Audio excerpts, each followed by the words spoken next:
In our very fast-paced daily lives, where every second is precious and time appears to be moving at lightning speed, technology, media, and telecommunications for many of us certainly plays a huge role in making things easier, instant, and mobile.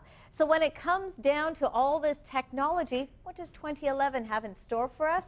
Well, let's find out. Remember the days when the cell phone was this massive box you could easily cradle under your neck but had to move around to get a good signal? Well, leave those gadgets for the museum. In 2011, the consumer is going to be looking for smaller, faster, more mobile gadgets to meet the needs of their everyday lives. Soon will be gone the days when we have a PC, laptop, phone and cell phone in our possession. Now it's all about having it all in the palm of your hands. That's the direction we're headed in. And for the first time ever, Canadians will buy more smartphones and tablets than PCs. Consumers are enjoying what these latest gadgets have to offer, as they can now communicate anywhere, anyhow, anytime. Even the younger generation are talking more with the tapping of their fingers on the keyboard rather than dialing the phone. And according to tech analysts, things are going to move fast because the consumer demands it.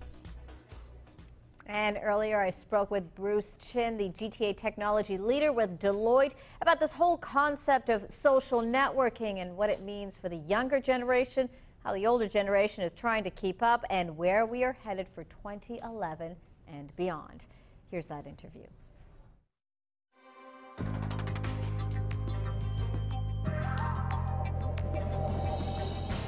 So social networking is sort of becoming the form of communication, especially among the younger generation. I mean, I look at my daughter and she's constantly on her BlackBerry chit-chatting and talking to, God knows how many people. So how do we get to this stage and where are we now headed? I mean, is this the way we are going to communicate with people? Well, how we get here, I think it's two factors, connection and choice. So by connection, I mean connection to many people. It's also a connection point in the social media and the social network of different mediums. So email, text, voice, all converging into one. And by choice, I mean, why I think it's appealing is that you get to choose who you communicate with, what you say, and what they get to see. And what they get to see and what they say, I mean, we want it quicker, we want it smaller, we want it faster, we want it brighter, we want app after app after app. It's constantly going. Are we moving too fast? I mean, do we need to slow down a little bit so at least we can kind of understand some of the stuff that we're doing? I guess it depends on who you are, but... well, maybe you and me, but I know the younger generation pick up on it pretty quickly. Well, they're demanding faster, more choices, and I think that's what we're going to see in 2011. From a device perspective, there's going to be more variety, more choice. We're moving away from that standardized, typical PC world where one size fits all. Okay. And is that where we are now heading? If we were to look sort of 5 years down the road, what kind of technology are we going to see, in classrooms? We already see computers in classrooms right now, laptops, et cetera. But what are we going to see in terms of how not only we are communicating with each other, but how we're gathering information? Well, you talk about 5 years. I don't even think you have to look down the road 5 years. In 2011, we're going to see, for the first time in history, of the computing devices that are bought, the majority of them will not be your traditional PC or laptop. It'll actually be the smartphones, the tablets, and the netbooks. And, again, in 2011, in 2010, the tablets, everybody knows about the iPad, they were the darling of the consumer device section, if you will. And in 2011, we're going to see actually business take a huge chunk of that market. We're predicting that over 25% of all tablets bought will be purchased by business. And so now we're looking at businesses and schools. We already know that there is that interaction with things like My PC, where you can have your, take your work home onto your PC and be able to sort of conduct meetings.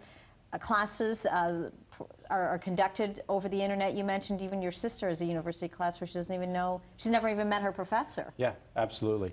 Absolutely. The whole virtual connection, it's already a part of business today, and it's only going to expand. So how far will it expand, do you think? I think there's a natural limit to it, to be quite frank, because in person always has a place, and it always will. I mean, we were talking about this before, but can't go on that first dinner date virtually, and sometimes you got to shake hands.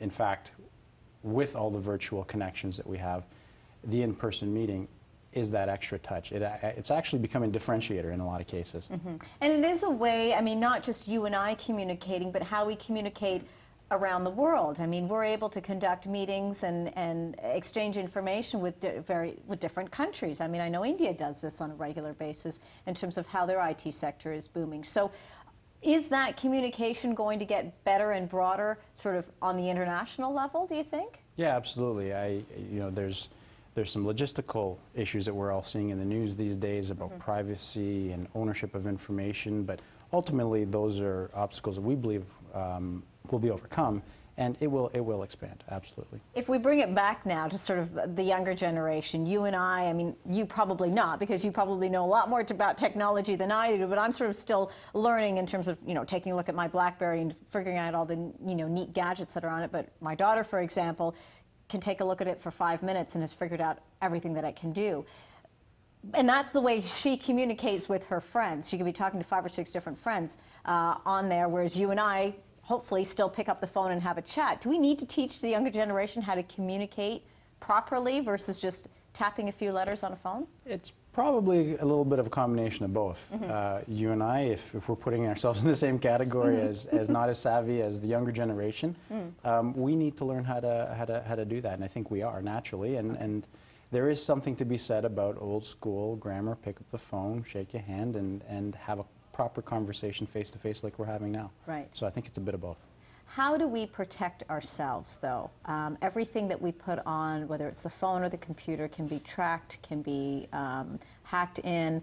And again, when you're looking at that younger generation, because they're on Facebook, they're going on to LimeWire, they're downloading, they're discussing, they're sharing, things are out there to ensure that. Well, first off, common sense is a great place to start.